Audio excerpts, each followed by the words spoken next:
আসসালামু আলাইকুম ভাইয়া আপুরা, সবাই কেমন আছে? আশা করছি সবাই অনেক ভালো আছে। আলহামদুলিল্লাহ আমিও খুব ভালো আছি। তো এই যে সকাল সকাল চলে আসলাম আমার হাঁসগুলো ছেড়ে দিতে। এক সময় ছিল আমার অনেক মুরগিও ছিল, কিন্তু এখন আর সেরকম আর নাই।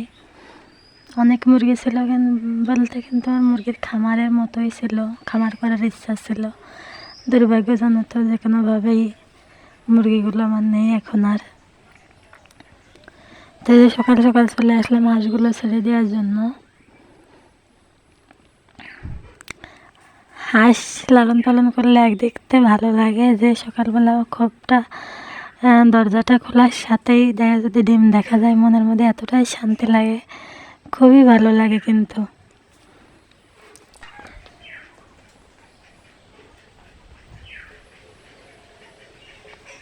তো যাই হোক, আজকে তোমাদের আমি বলবো যে আমি কত টাকার ডিম বিক্রি করলাম এই কয়েকদিনের মধ্যে।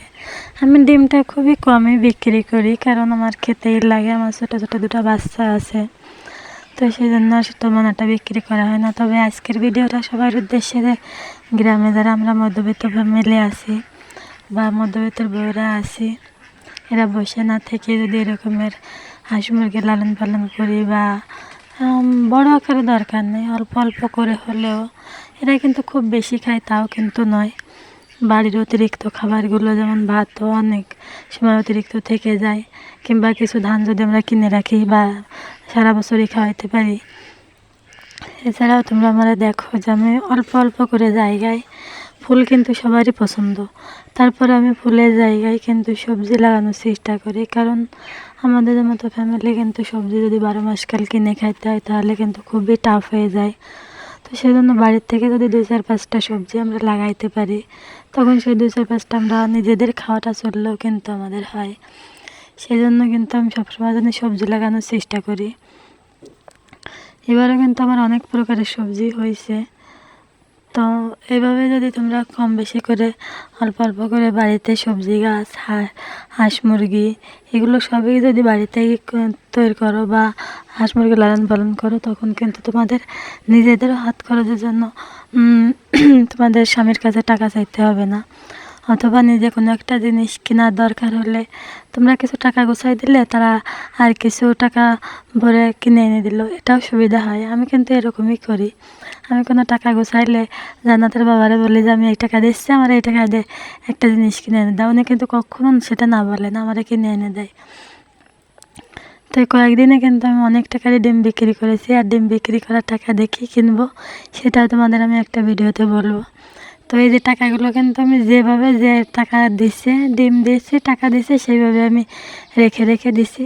তো আমি নিজেও জানতাম না যে কয় টাকা আমার হয়েছে। এর মধ্যে থেকে খালি 200 টাকা একজন নিচ্ছে আমার কাছ থেকে, আর বাকি টাকাগুলো আমি দেখবো যে কয় টাকা আছে। তো টাকা দেখলে তো ছোটো বাচ্চারা খুবই বিরক্ত করে। জান্নাত বলতেছে আমি নেব, মন্থা বলতেছে আমি নেব।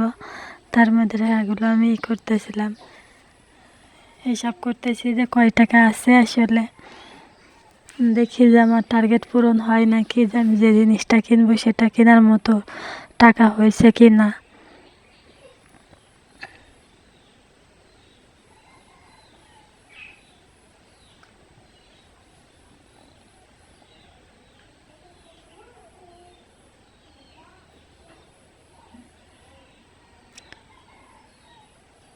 তো সর্বমোট এখানে কিন্তু 365 টাকা আছে, অর্থাৎ আমার কাছে হলো 355 টাকা, আর মন্তার কাছে আছে 10 টাকা।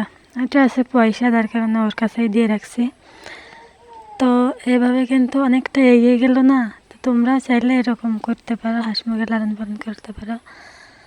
আল্লাহ হাফেজ। ভিডিওটি ভালো লাগলে একটা লাইক করো, কমেন্ট করো, বেশি বেশি করে শেয়ার করো।